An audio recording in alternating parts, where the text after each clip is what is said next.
I had my pants on, and my little tits were like flipping out, and they were putting this nappy on. It's not a nappy; it was a bathrobe. So before you start talking about travel and how travel has kind of shaped your life, I wanted to take us all the way back to Soccer AM and how you got the job on Soccer AM. Okay, so what happened was work experience. Basically, when I was 15, my mum used to teach Martin Tyler's children at school. Okay. So mum spoke to Martin Tyler and said, "Is there any chance you can get Peter?" That's my real name, Peter. A week's work experience at Sky, and he was like, "Absolutely no problem, Mrs. Dale, Janet." So Martin Tyler, it's all down to Martin Tyler that I started at Sky, and then I actually walked. They were like, "So to this week you're going to be on Soccer AM." I was like, "Oh my god, amazing!" And this is when no one really knew Soccer AM, but my uncle Steve always used to say, "Well, you got to watch this program. You got to watch this program. It's called Soccer AM. It's on Sky." So I used to go around to his house because I didn't have Sky to watch Soccer AM every Saturday morning. And then all of a sudden, I walk into the office and I see Lovejoy, Fenners, Sheephead, Gooner in the gallery, who's sadly passed away now, but Andy Harris. So he was like, "Oh, they're Rocket." Rocket had like some rascal dyed blonde hair with an Adidas earring. I'll never forget it. Mate, what is this? But he was like a big star, wasn't he? So Rocket, because he was on every week and stuff like that. So the first week I walked in and it was like, wow, I'm here. And basically, I just never left. I just worked for free for 4 years, coming in every Saturday, just making teas. I was bloody good at making tea by the end of it. I had all sorts of techniques going on. So yeah, never really left. And then I was like one day away from going to university. I was going to go to Canterbury Christchurch. God knows what would happen to me if I went to university. Christ, that could have been an absolute car crash. And then I got a call from Tim Lovejoy, and he said, "When do you go to university?" I said, "Tomorrow morning." He went, "No. You're not. Hang on, just give us an hour or so." Then I got a call from someone called Pippa who used to work at Sky, and she said, "I've just had Tim Lovejoy on the phone. Do you want to start work at Sky tomorrow? You're the runner in the sports library." And I was like, "Well, what?" I said, "Yeah, cool." So I phoned up the university. I went, "I'm not coming tomorrow." They were fume-boat. Wow. Absolutely fume-boat. And then I started the next day, basically, literally the next day, as a runner in the sports library, which was like taking tapes to and from sports news from the library. They basically made up a job for me, which was it was massive, really. So thanks to Tim Lovejoy that, I'm sat here talking to you about this now. And how did you go from doing that to becoming Tubes on the show? So I was still doing I was working in the sports library full time as a runner. And then I got promoted to like a librarian, it was a great job, finding all the footage. Sort of someone from Soccer Saturday would walk in and go, "Oh, I'm doing a piece on, I don't know, Marlon Harewood." I'd be like, "Oh, cool, I'll find his best goals," like that. So I was doing that full time. So, but also every Saturday I'd go and do Soccer AM, because Tim said, "Look, do the job in the library, because as soon as there's a place on Soccer AM, you'll come over." So I was like, "Wow, he's put so much trust into me, and he's been so nice. So I'm not going to say, well, I've got a job now, so I'm not going to go Soccer AM." So I was doing both. So sometimes I'd be doing a night shift in the library. Tell you what, M-Dog, you'd sit there like that. Yeah. For all night. You do it was 8 till 8 on your own. Oh. It was so bad. And then at 4 o'clock when sports news got in, "I need this tape, I need that." You try to wake up like that. But then I'd go straight from the library straight across to Soccer AM. Wow. Do that. So it was mad days. But the Tubes came about is when Rocket, he made a cardinal sin, mate. You never do this in Soccer AM. He went on holiday during the season. Ooh. Oh dear, mate. Oh, seriously. Tim Lovejoy lost it. He was like, "You're what? You're going skiing?" He's like, "Yeah, because Rocky." He's like, "Yeah, but because." So Tim was like, "All right, So he was lobster boy at the time. And he went, well, okay. So I got a call. He's like, Sorry, he said, Pete, can you come upstairs? I was like, yeah. And he went, do you want to be a character tomorrow on the show? I was like, I know, I shit myself. Yeah. I'm allowed to swear on here. Yeah. So I absolutely shit myself. I was like, whoa. Like, I've made a few cameo things on TV, like TV on Soccer AM, like dressed as something. I was like, well, character? He was like, yeah, Rocket's gone on holiday. So we thought you could bring the balls out for the end game. And I was like, I don't know. I don't know if I want to be on TV. And he went, oh yeah, all right. Then what do I have to do? And he went, well, you're going to be Peter the Test Tube Baby. And I was like, what? I was like, what is Peter the Test Tube Baby? He went, well, basically, there was a band in the 70s called Peter and the Test Tube Babies. Your name's Peter. We thought we'd dress you as a baby. I was like, this sounds wrong. Do you know what I mean? You see all these programs now with these sort of weirdos who actually dress as babies. Yeah. Yeah, do you know what I mean? I was you kick-started it, mate. You kick-started the trend. Back in the day, dog. I was doing it back in the day, mate. I started that trend. So I went, right, okay, talk to me. They went, yeah, so basically, you're going to be Peter the Test Tube Baby. You're going to wear a nappy. I went, I was like, what? He went, you basically have a can of beer. Quite ironic, I turned out to be an alcoholic. Can of beer, cigarette, and you're going to come out to the conga music. You bring the balls out for the end game. I was like, right, okay, this is for 1 week, yeah? He went, yeah, because when Rocket, he goes, actually, no, maybe not for 1 week because Rocket's been on holiday. No, you can't just come back in. I was like, all right, I'll do it for a week. So there I was. It wasn't even a proper nappy. It was a toilet. You know the things you put in the toilet, the rugs. Yeah. The little where you put your feet when you're having a poo or wiping your feet, whatever. So I can't remember who was doing it. I think it was a runner at the time. So I had my pants on and my little tits like flipping out, and they were putting this nappy on. It's not a nappy. It was a bathrobe, both towel, like putting it underneath. Like wrapping it, and he got white gaffer tape. He was going around me, going. I was like, "There we go." He was like, "There's your beer." And I was like, oh, "Great, thank you." Fake cigarette, and I went, "Oh no, it's Peter the Test Tube Baby," and the music came on. I was like behind the thing like that.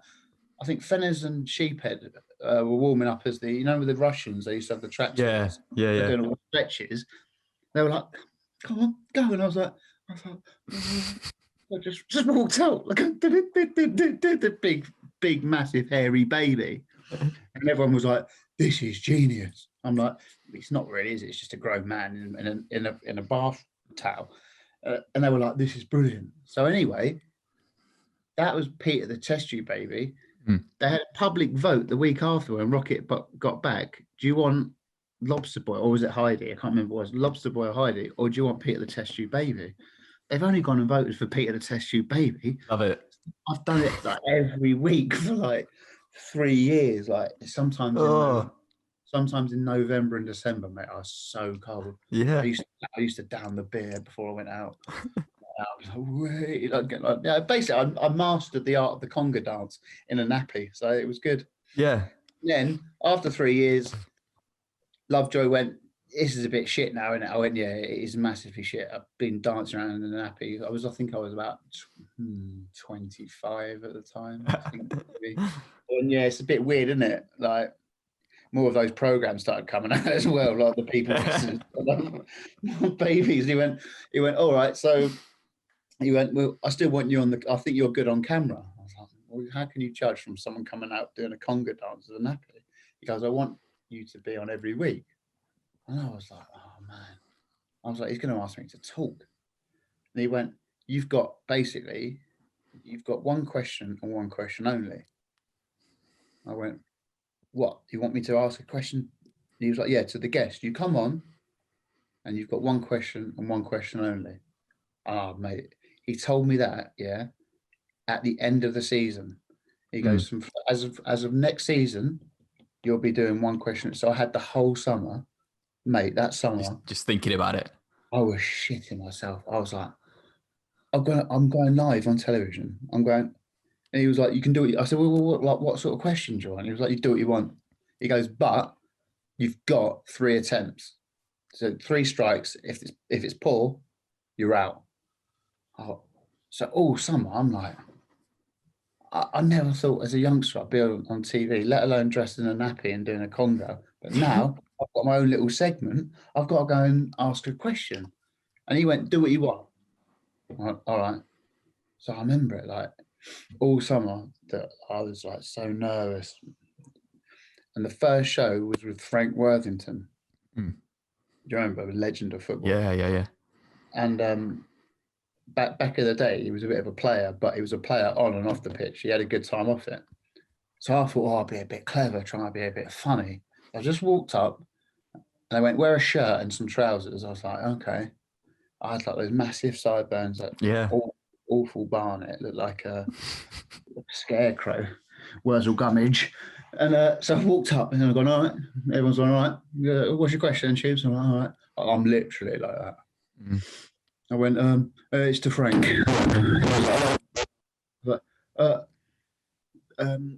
So Frank, did you score more on or off the pitch?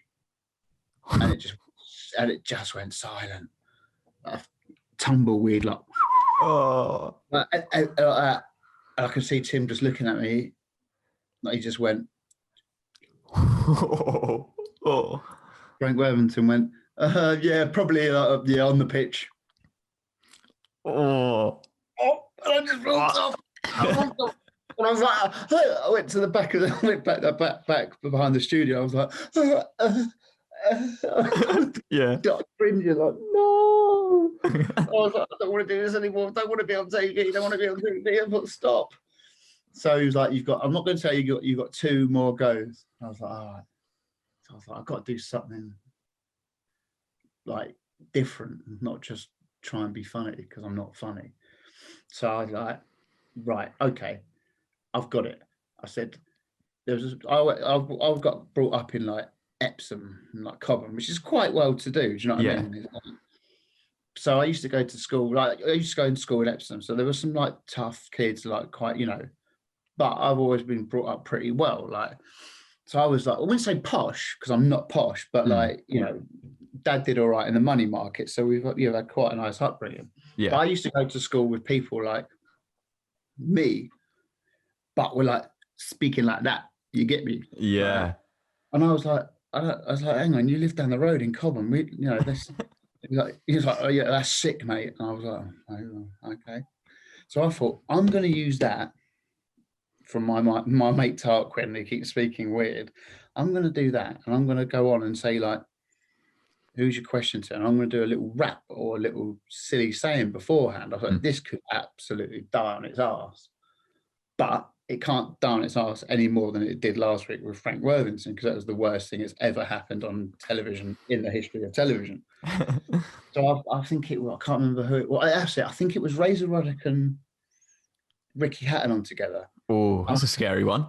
It was a scary one because Ruddock's like, Ricky Hatton's obviously hard as nails. So I've gone up and I've gone, who's your question to? And I can't remember who I asked, but I just to say for the story, it was Ruddock. I think it was Ruddock. I went for Neil Ruddock. He was like, cool. It all went silent. I was like, this is do or die. I went, you're coming on sick, like that. And the whole place just erupted. And I was like, oh yeah. Tim was like, you're in. I was like, so I was still Peter the Test Tube Baby, but that everyone was like, oh my God, what is this? This is just absolutely crazy. And then, so that was Peter the Test Tube Baby. And then he went, look, it's too long to keep saying Peter the Test Tube Baby. We're going to call you Tubes for sure. And it's now called Tubes' Question. And then I did that for years. And then I got bored of that and said, I'm not doing it ever again because I'm absolutely embarrassed by it. Because I'm 30 years old trying to be a rapper.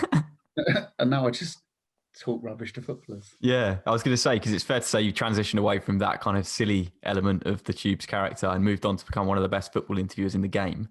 Was that a conscious decision? You make it sound like it was. Yeah, I didn't want to do. I was like, for me, it wasn't funny anymore. And I was a bit embarrassed by doing it. And my boss at the time was like, I said, I don't want to do this anymore. And he went, no, well, you have to. He was like, it's the best bit of the show. I said, it's not the best bit of the show. And I don't want to do it because it's definitely not the best bit of the show. It's actually quite embarrassing. Do you know when you just do things like constantly? Yeah. And it's like, that used to be great. And then if you carry on doing it, it's like, just stop. Yeah, you got to end on a high almost. Exactly, like with footballers, people, I know they want to carry on and stuff like that, but if you keep carrying on, your performance drops, and people just go, "Oh, this is just stop, please stop for the sake of you, just stop." Yeah. And I was like, we fell out about it, and I was like, I'm not doing it. I said, I wasn't trying to be serious. I said, I don't want to be pouring curry on my head or making funny noises or, yeah. You know what I mean, coming out topless. I was like, I'm fucking 30 years old. I was like, it's not funny. That's the main reason. So he got the And I was like, let me go and speak to footballers. I said, I'm not going to turn into, a reporter about a big game coming up. Let me just go and speak to them about them and about life. And, I want to find out about the actual person, not about the big game coming up. Do you know what I mean? And he was like, yeah. All right, will you do a rap to them? I was like, I'm not doing a bloody rap. I don't want to do a rap. I'm not doing, my rapping days are over. I've been dropped by Death Row Records. I'm not doing it. Ending on a high.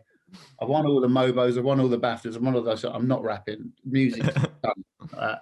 So, yeah, started doing that. And the first year, looking back at it, I didn't do it right because I was still trying to be that. It was a trial and error, but it was an error because I love football and I know my football, I was asking a great football question and then going, well, everyone wants the funny tubes bit. So I asked him what his favourite fruit is. Yeah. Do you know what I mean? It was all put into one interview. And looking back at it, it wasn't very good because you were like, oh, cool. You've got like him talking about, his life and how it all started. Then I'd go, well, would you like watermelons or melons? And it was like, it was shit. So that slowly got tinned. And then here we are now. Yeah, smashing it, mate. You've always got such a great relationship with whoever you interview. Is there one interview you've done that you kind of feel like you've struck up a perfect relationship, the best interview you've ever done? With a footballer? Yeah. They've all, do you know what? All the footballers are really nice to me, M-Dog. Yeah. One which really sticks out was Frank Lampard. When he was returning to Chelsea as a Man City player. And I'd never really spoke to Frank. And I was sat in a pub with Jody Morris after a Soccer AM show. We went on a bit of an all-dayer, which I used to do quite a lot, most all weekers. But and I was like, I'd love to interview Frank. And he was like, and they're best mates. Frank and Jody are best mates. They have been since football, young days in football. And he went, well, I saw that. And so he texted him there and then it was wicked. Frank came back and was like, tubes on. He was like, yeah, absolutely, love his work. Let's do it. Amazing. I was like, oh wow. So I was like, I said, so then Frank started texting me, going, yeah, Jody's part. I was like, this is mental. I was like, this is so cool, like one of my heroes. And so I was like, he was like, let's have a proper chat, shall we? Shall we have a proper chat? I was like, yeah. He was like, I'm up for it. Let's do let's do a long one. So it ended up being like, it made it like an hour, or was it a half an hour? Can't remember. It was another half an hour show for Sky. Nice. About Frank Lampard and his career. And it was obviously, he was a bit like, how will I be received at Chelsea, like going back because I've left and Man City. And for me, that was one that sticks out because it was like people are taking me seriously now as not that guy who's, going to try and rap to me. And it was like an hour. We sat in a really posh restaurant in Manchester and we just spoke about his whole career and it looked good. The whole interview looked good. Yeah. And it was, for me, it was like, this is quite big because it was like an hour program. And afterwards, I love that. It's done me massive favors, talking about coming back home to Stamford Bridge. And for me, that was probably one of that sticks out, definitely. Awesome, man. You spoke about when you were doing the one question only about how nervous you got. I assume you don't get nervous now. Not as much. No, not really. To answer your question, no, not really. No, because I know I'm in control. Do you know what I mean? I know what I want from the interview. I know, I've done my research, and with the one question only, you go in there, you're trying to be funny. Do you know what I mean? It's an act. Yeah. So you've got you've got to remember the rap. Yep. Because if you muck that up, it's done. Yeah. More importantly, you've got someone like Denzel Washington alongside you going, right, what's this idiot going to do? And you're going to go in there and try and rap it. It's just a whole build up to it. Yeah. And then, I'd like with the one question only, you'd sort of sit there and you'd just do the stare, wouldn't you?